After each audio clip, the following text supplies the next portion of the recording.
Hello and welcome back to In Progress. I am your host, Raymond Perez.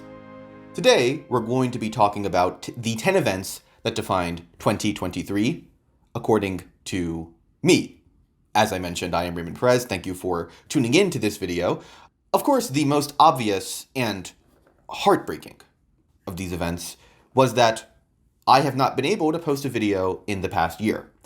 I've been in other countries and I've gone to law school, so that just happens to be the case. And hopefully that will change over the next year, although I do not expect it to. I should mention this is international. Sometimes I do a US edition. I won't do that this year. But internationally, what were the 10 events that defined 2023? Let's go to 2022. Which I guess I wasn't even, that would have been funnier if I was actually on the screen. Actually, it wouldn't have been funny anyway. Okay, here's the 10 events that defined 2022. So as you may know, I do not actually have a reason for these events. It's all vibes for me, and thus I will explain them, but I have a video explaining them, and I do want to get to this at the end. I'm just putting them up on the screen so you know where we came from. Okay, don't forget where you came from. The rise of artificial intelligence, the collapse of cryptomania, turmoil in the UK, the civil unrest that occurred in Iran, China, Sri Lanka, etc. The pink tide in Latin America, which was this rise in socialism throughout the continent. And yes, Latin America is a continent, a cultural one. The decoupling of the West and China, at least people talking about it. Nuclear fusion. Remember this fusion ignition project. Of course, I didn't expect it. You know what? Shh. We'll save that to the end. Interest rate hikes, which were voluminous over the past year, and the end of the pandemic, take from that what you will, and the Russia-Ukraine war. Okay, so those were the 10. Let's ground ourselves. Let's say we did those 10, and now let's move on to number 10, the Biden thaw. She sees you when you're sleepy. She knows when you're awake. Xi Jinping is the leader of China. If that was not clear, that was the joke. Sorry, but I had to explain it. I mean, I just can't not explain things. Anyway, in my humble or really prideful, narcissistic, extremely egotistical opinion, the US and China are having a decrease in tensions. So people will get furious at me for saying this. In fact, if I was in a meeting with analysts from foreign policy or from the Financial Times, who would beat me to death with a stick. I don't have one, but a stick.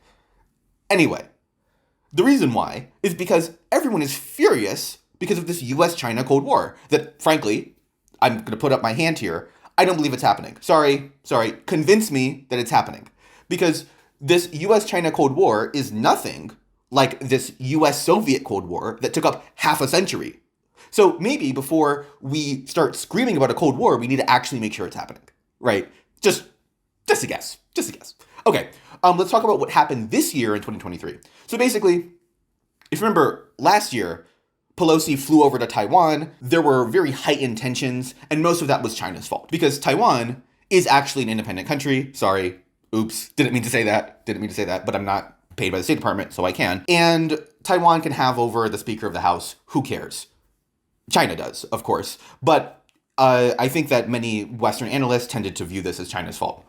Okay, well, now China is dealing with two major issues. The first is that the pandemic rebound was not nearly as high as people expected. So China had this zero COVID policy that they ended at the beginning of the year, and then people expected China's economy to rebound massively. But it turned out that it didn't, and investors really are not very happy with China. So that's number one. And number two is the fact that investors aren't happy with China. And China needs to seek investment to continue growing to outpace its demographic collapse. Okay, so those are the two major issues that China's facing. And the very upsetting part for, I assume, Chinese leadership is that China needs the US to deal with these issues. Not necessarily as a friend, but as a global cooperative partner. Now, the US needs China because for some reason we are like these massive backers of Israel, and like China's a backer of Iran. And I think like at the beginning of October, November, so Xi Jinping visited San Francisco, I believe, and Republicans were very angry because, of course, they always are. And he had a summit with Biden in, I think it was on the West Coast, at least, which is sad because honestly, if I was a Chinese leader and visited the West Coast, I'd be furious, right? Because nothing good happens on the West Coast. Except for Tupac. I think he was fine. Anyway, I think I covered everything I wanted to cover here. There are a few other potential risks, like China's support for Russia in the Ukraine war, and the fact that investment is falling in China. So all of those things are leading the US and China to push a pause on this new Cold War. Number 9. The energy market. I got merger on my mind. Like, mergers. Anyway, mergers and acquisitions are actually down. I think they're down like quite a bit.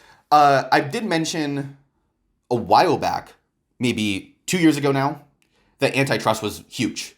It was going to be huge. And apparently it has been huge, but the issue is that the energy market is still in a merging state. So what happened is that ExxonMobil bought Pioneer for $60 billion, and that consolidated the shale industry in the US. And Chevron bought Hess for $60 billion as well, and that consolidated the oil market. Now, why is this important? Chevron bought Hess. Hess has a very large stake in the Guyana dispute that's happening in Venezuela. So when all these energy companies come together, you're going to begin to see a consolidation of power within a small portion of the energy market. So that is pretty big, and we should not discount the consolidation of power in that sense. I should also note that both of them are Standard Oil. Yeah, seriously. Standard Oil, when it was broken apart, for those who don't know, Standard Oil was the biggest monopoly probably in history. It basically controlled the entire oil market in the United States. Everyone knows Teddy Roosevelt, who is being burnt at the stake here. I don't know. Teddy Roosevelt was the president who trust busted. He busted the major trusts, the monopolies. Well, he didn't do Standard Oil because Standard Oil was too powerful. There are other reasons, but that was one of them. And Standard Oil was only broken apart in 1911 with, I believe, this major antitrust case that actually hit the Supreme Court, which doesn't tend to happen. So because of that, Standard Oil was broken apart into a lot of different components. One of them was New Jersey's Standard Oil, which became Exxon. And eventually they bought Mobil, which was also a Standard Oil remnant. And then Chevron is another Standard Oil remnant. So basically they're reconsolidating. So Teddy Roosevelt was owned, I guess. I guess that's the takeaway. No, but seriously, in the next year, you're going to see more energy market consolidation and more consolidation, I think, worldwide, even despite the fact that antitrust enforcement is growing much more heavily than it used to. Number 8, trouble in the EU, or brouhaha in Brussels if you are a fan of alliteration. Basically, France and Germany are the two largest powers in the European Union. Olaf Scholz, of course, on the left, Chancellor of Germany, Emmanuel Macron on the right, President of France. Issue. Turns out that they don't have the same points of view on everything. And it seems like that's really coming to the forefront in 2024 when the European elections are happening, and in the past year, 2023. Two major divergences. Number 1, defense policy. So France and Germany tend to cooperate on defense. For various reasons, the Germans and French have found each other to be the best partners in this defense space. However, Germany is beginning to move towards America and Israel. And as it bumps up its defense separate from France, because remember, there has been a major push in the EU for a combined foreign policy, a combined defense policy. As they move away from that, you're beginning to see Germany move more towards America and more towards the broader West rather than just the EU. That's an issue because France, as you may remember, has been kind of shunned by Australia first with the nuclear submarine issue, and now they're being sort of sidelined by Germany, which is annoying for the French because the French want to have a strong defense posture. Now, the issue is France has always had a strong defense posture outside of the EU. Now, Germany wants to have a strong defense posture inside the EU, but outside of France. And that could be a major issue going forward as Germany looks towards the East as its primary security threat. The other one is nuclear power. So last year there was this major, don't know if you've heard of it, this war in Ukraine. And Russia, which supplies most of Germany's energy, or supplied most of Germany's energy, ended up being embargoed, sanctioned, let's say. So Germany had to depend on the French for their nuclear power, their excess nuclear power, because France is a primarily nuclear power-based energy system. But then the nuclear power ended up decreasing, and Germany had to rely on its coal power. That's an issue because of climate change. So as a result, Germany and France have had this major debate over nuclear policy, and that's moving into the European Green Deal, which is this climate policy that is overarching for the entire EU. France is kind of annoyed that Germany shut down its nuclear power. That seems to be the primary issue going into the next year, which, remember, has the European elections. I haven't even touched the fact, I just realized this, that the joint borrowing policy in 2020 that was put forth by Macron and Merkel seems to have gone nowhere, which, is kind of annoying for people who want European federalism. I may or may not be one of those people. I haven't actually considered that very strongly. Let's look at number 7. Number 7, the middle powers. Size does matter. Interesting. Here is a picture of the BRICS summit. BRICS is a organization that is mainly economic, mainly opposed to American economic hegemony. There's no real thing that binds these 5 powers together, other than the fact that they don't love American economic hegemony. Starting from the left, you have Lula, president of Brazil, Xi, president of China, Ramaphosa, president of South Africa, Modi, I realize I'm pointing and you can't see it, and it doesn't matter anyway, Modi, president of India, and Sergei Lavrov, who is notably not president of Russia. The president of Russia does not go to these events maybe because he's a wanted criminal, but also, one can speculate, let's say. But that is Sergei Lavrov, foreign minister of the Russian Federation. BRICS is expanding to include 6 emerging market countries: Argentina, Egypt, Ethiopia, Iran, Saudi Arabia, and the UAE. The idea that I'm putting forward with putting this slide in here is that the middle powers are beginning to find their footing in the world. Now, to be clear, I don't believe that this is happening because of BRICS, or even, I don't think BRICS has anything to do with this. In fact, the major middle power that is actually growing as a result of this boom in the middle powers is Indonesia, which was invited to join BRICS and actually declined the invitation, which is heroic. Argentina, by the way, has already withdrawn. They saw this S show and said, for no, which in Spanish is no. Yeah, I mean, and in Indonesian, by the way, it's, wait, no, Indonesians don't say no. I speak Indonesian, and I almost made that joke. They do say ya, though, instead of yes, which is, just take from that what you will. I still don't really speak the language.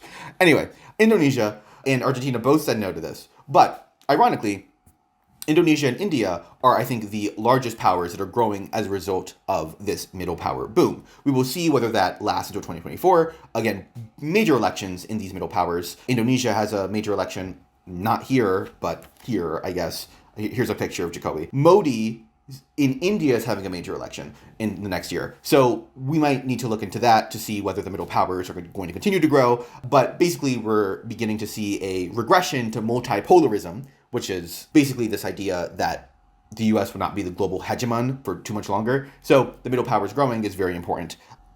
Okay, moving forward to number 6, the Ukraine war. So basically, I have no notes here. I'm just going to go right off. Russia invaded Ukraine in 2022. They didn't do that well, as we all know, but they did take quite a few states in the southeast of Ukraine. The 4 states they took are Donetsk, Luhansk, Zaporizhzhia, and Kherson. Those are the 4. Those are the 4 states, I think, that they claim as their own now. In 2022, I think in October, something like that, Putin signed a declaration to make those literally part of Russia. Okay, legally part of Russia. Great. In the end of last year, people were saying, okay, that sucks, but Ukraine's going to, because they did so well in the beginning of the year, they're going to do even better at the start of the summer of this year. Turns out that didn't go very well. Ukraine's counteroffensive, I'm going to call it a failure because I'm not paid by the New York Times or the US State Department, but maybe some people would say it's not. They did gain some land, but they didn't gain much. They gained, I think, 300 square kilometers. I looked at it right before. Not much. And, people in America who have a very short attention span and have very little understanding of how the world works are beginning to say, wow, we funded this for a year and now we can't do it anymore because, I don't know, inflation or something. And yeah, so the issue is that Ukraine had to do a very successful counteroffensive to get arms from the US. Of course, let me be very clear, even if they had been very successful, they would not have gotten any more arms than they are now because Republicans would have just said, oh, well, it seems like they don't need our arms anymore, right, if they'd actually done well. But now they didn't do well, so now the Republicans are saying, oh, well, they didn't do well, so they shouldn't get more weapons. Okay, I mean, silly, stupid, obviously dumb. But put that aside. Ukraine's counteroffensive also failed to produce results in Brussels because Hungary, which I guess, again, probably still wouldn't have gone for it had Ukraine done well, is blocking aid to Ukraine as well. The point is that Zelensky and the Ukrainian government are not doing too hot in the war, and we'll see how that goes into next year. Although he did speak at my graduation, so I do like Volodymyr Zelensky for that. Great, moving on. Number 5, the heat wave, which I think was called the Cerberus wave in Europe. Cerberus was this 3-headed dog, the Hades dog, which is pretty cool. And apparently, I don't really know what happened to him. I think the fucker got killed or something. I don't know. Anyway, the point is that July 2023 was the hottest month or hottest July on Earth ever. Not just in the last 100 years, in the last 120,000 years. Yeah. So that kind of sucks, right? Climate change and all of that. But I do have good news. The COP28, which is this climate summit in Dubai, of course, Dubai, famous for not liking fossil fuels. Apparently they finally said, we're going to get off of fossil fuels. When? No one knows. Who? No one knows. Definitely not China and India, who, by the way, at COP28 said that they would not, they just refused to do anything, which is pretty cool, pretty amazing because of, the climate catastrophe that is headed our way. But at least we can get a little more plastic while we are alive. On that happy note, we're going to see even more hot months in the next year, in the next decade. So this is definitely going on number 5. Great, moving on. Number 4, Israel and Palestine. Oh, yay. Also don't have notes for this one because I am going full in right now. So first, let's be very clear. Did this start on October 7th? No. But this phase started on October 7th, so we're going to start there. Although there were actually conflicts at the beginning of the year, I think around March. So, Hamas, the far-right Islamic militant group in charge of the Gaza Strip, launched an attack into Israel unprovoked, without direct, deliberate provocation, to be very clear what I mean by unprovoked, and kidnapped and killed a bunch of people. In Israel, this was they keep on saying it was 15 9/11s or something, which is not how you gauge tragedies, but that's how they did it. Yeah, so Hamas invaded Israel. That could have been not very high of a story had Israel not responded in the way that it did. Israel responded with a massive strike on Gaza that killed, as of recording, 20,000 civilians, which is, pretty bad from the standpoint of war. And people are furious around the world. And I do mean this as so first, let's break this down. I could be talking, let's say I made this video and I wasn't into foreign policy or relations. I could be saying oh, people around me are generally more pro-Palestine than pro-Israel, so Palestine is winning the information war. And that is not how I'm gauging this. I actually literally do not care about what people who I know post. Why? Because why would you, right? That's anecdotal evidence. Which, to be clear, I'm not saying, well, anecdotal evidence is always wrong. But I am saying that when you're talking about global understandings of a conflict, it does not make sense to talk about anecdotal evidence. But there is something very important here. Almost every country, including the United Kingdom, which is a staunch ally of Israel, is not supporting Israel full-heartedly in this conflict. Almost the entire world, with one exception, the United States, which is supporting Israel, but also trying to restrain it. And we've seen this behind the scenes with Israel wanting to attack Lebanon and Biden saying, please don't. Please, just not now. And, they have to deal with that. So what is the future for this conflict? Now, I actually predict that conflict will be over in 2 months. I really do believe that. I don't believe that Israel has the capability to continue to, I don't know, commit these amazing, insane, crazy war crimes. This is nuts. I have to just say this, right? There are 4 lights. I'm not going to say that Israel, is not committing these massive, insane war crimes because they are, right? Like these are war crimes. And to be clear, I'm not saying that Israel's committing a genocide, although like to be clear, I'm not saying it's actually that far off. I'm not saying that there are a lot of things I'm not saying, but I am saying it is almost inarguable that Israel is committing massive amounts of war crimes that are almost, if not on the level of what happened in Russia and Ukraine. Like, this is pretty bad. But what I will say is that for whatever reason, the international community does not particularly care about holding Israel to account on that. To be clear, they also don't care about holding Russia to account, because the international community does not care about holding people to account on war crimes unless you're literally a country like Serbia or Rwanda who cannot fight back, right? So, let's remember this. Let's remember that war crimes don't really matter in international relations, and it sucks, and it's terrible, but it's true. Okay, that's number one. Israel's committing a lot of war crimes, and that seems to be reducing Israel's support not just around the third world, around the developing world, but also in the first world. In a lot of the West, they're getting a lot of their power reduced, which is crazy because they had a terrorist attack inflicted on them. Like, and had they not responded like this, I cannot stress this enough, had they not responded like this, they would have had the most leverage that Israel has had in decades.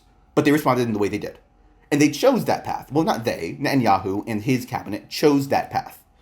And Israel is going to suffer as a result of it. I don't see any way that Israel leaves this conflict better than when they entered.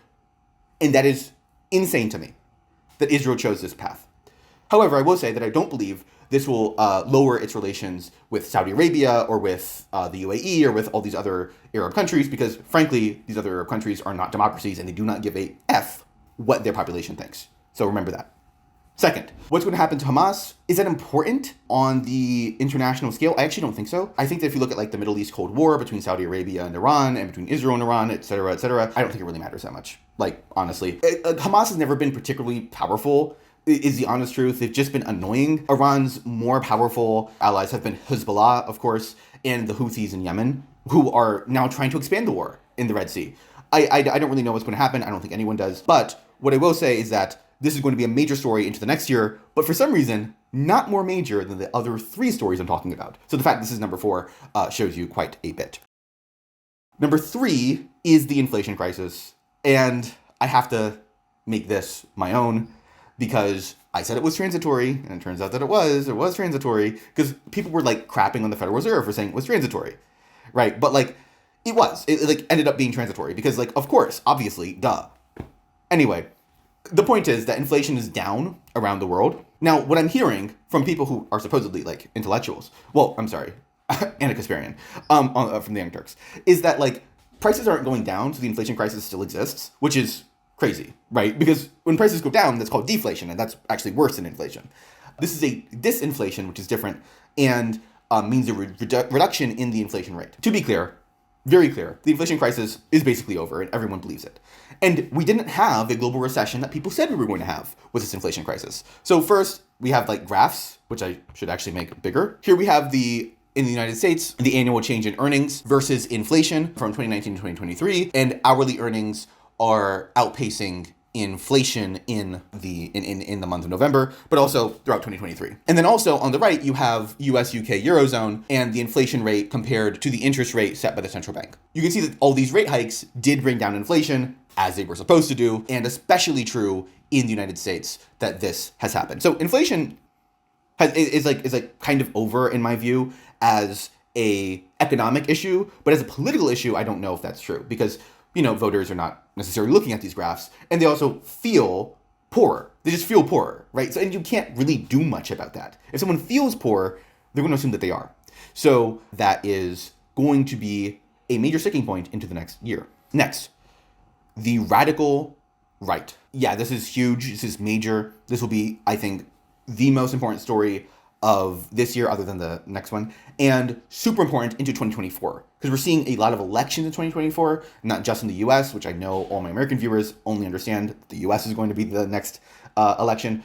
The UK has a major election, of course, in 2024, and who else? US, UK, Indonesia, of course, India. Like, you're going to see major elections, and the right seems slated to win all of them except for the UK.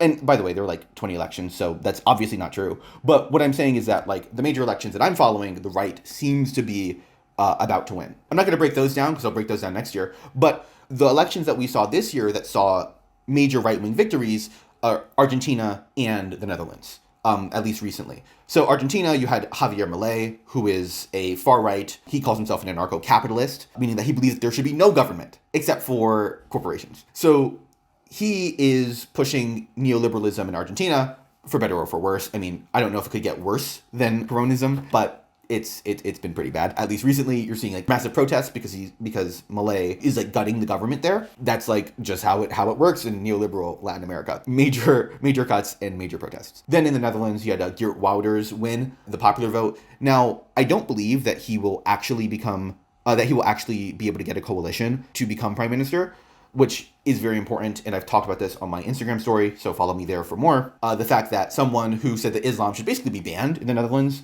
won in the Netherlands. I mean, that's crazy. Also, here we have a picture of January 8th, which was this January 6th-esque event in Brazil, where supporters of Bolsonaro stormed, I believe, the Supreme Court to say, like, hey, put in our guy, even though the other guy won, which is, like, you know, not good and, like, kind of far-right, which is not great.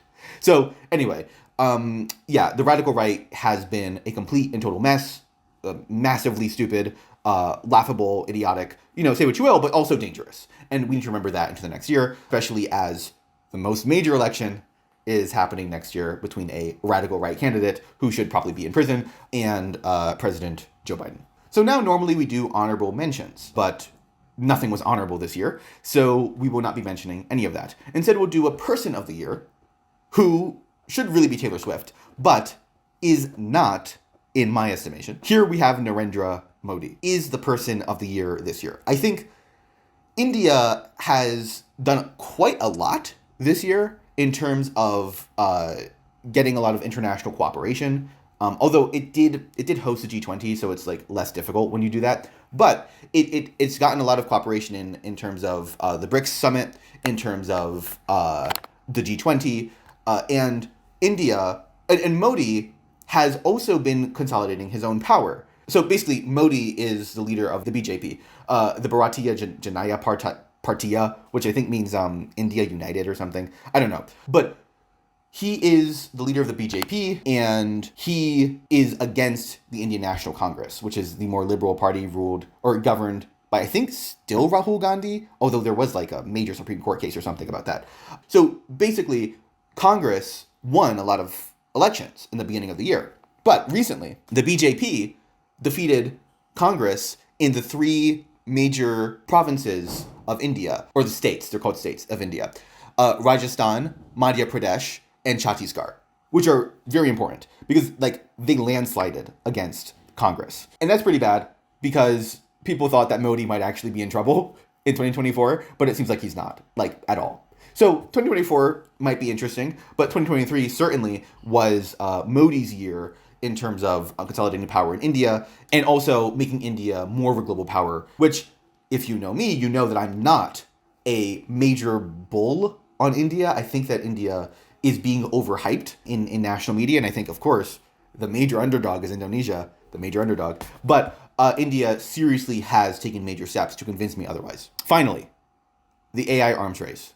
I think this is the major story of this year. And if you remember, like number 10 last year was the rise of artificial intelligence, and now it's number 1. By the way, I should note that number 10 in 2021 was Ukraine, and it was number 1 the next year. The point is, I'm very good at predicting only number 10 to number 1, though. Nothing else, just number 10 to number 1. Okay, the AI arms race, basically what happened with AI is, I mean, I can't really explain it. I'm sorry, I can't really explain that. I don't really understand it. Like, there's like large language models now, like ChatGPT was like huge and shit. I mean, I don't know, you're living it, right? You're living it. GPT-4 is now crazy and big. So, but let me be very, very clear about the major thing that changed in GPT that I find very interesting. Now, GPT is able to understand images and audio and video. This is called multimodality. I was reading about it recently, and it seems like this is like a real step forward in AI. GPT-4 is now able to read images and process them and then talk to you about them. And if you've ever seen this in action, it's like crazy and nuts. So as normal, I don't really talk too much about number one because I think it's more self-evident, but I think this one is very important. I should also note that like there's a major discussion between the three AI philosophies. One is called EAC, effective accelerationism, one is called effective altruism, and the other is doomerism, or really catastrophism, as it seems to be called. And basically, people are talking about how best to understand AI. Sam Altman of OpenAI is generally called an effective accelerationist. He believes that basically we move fast and break things. As I think that's like Mark Zuckerberg's word. But anyway, move fast and break things. Like we need to race with AI, and it seems like that's where we're going. But I do need to note, all other governments in the world have a real responsibility to make sure this doesn't go too far. And hopefully the altruists win this. I'm not really a decelerationist. I'm not really a doomerist, as some would say. But I do believe that the government has a real role to play, and it should not abdicate that role, as it seems to be doing right now. Finally, let's look at the last 2022 predictions. The rise of AI, as I mentioned, literally like a minute ago, was pretty big. Maybe I should have put it at number one. I don't know. I think it was right to put it at number 10 and then put it at number 1 this year. But yeah, I mean, that's not going away. Number 9, the collapse of crypto. Sam Bankman-Fried is in prison, which is pretty cool. I haven't heard about crypto in a while, which is pretty cool. Even like my friends who are into crypto are not into crypto anymore, which is great.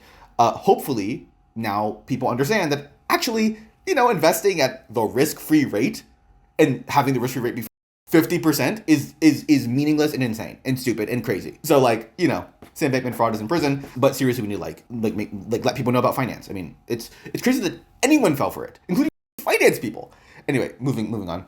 The UK sucks, obviously, so number 8 was right. I even went to the UK and I was like, wow, it sucks. And yeah, so I was right on that one. Number 7, I was wrong on. I thought civil unrest would continue into the next year. Turns out, no. I think that sort of failed as a prediction. I guess these aren't predictions. These aren't really predictions, so I don't know if it failed.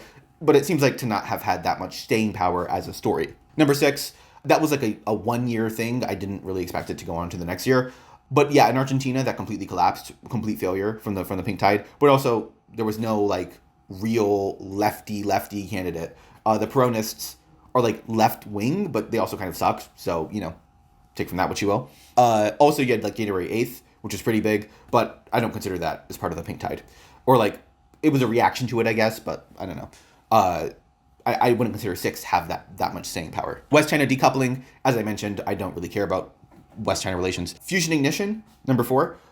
Again, I don't really see that taking on a major role right now, but in the future, I think it will. Number 3, interest rate hikes. Of course, those are always important. So yeah, the inflation crisis is over, and a large reason for that is the interest rate hikes in 2022. The end of the pandemic, obviously important. And the Russia-Ukraine war, which I expect it to be like a little bit higher this year. But frankly, Israel took up a lot of space that would have generally went to Russia and Ukraine. And also people are just bored of it, I think. Even in the West, people are bored. And it sucks because it's very important, but like people are bored about it.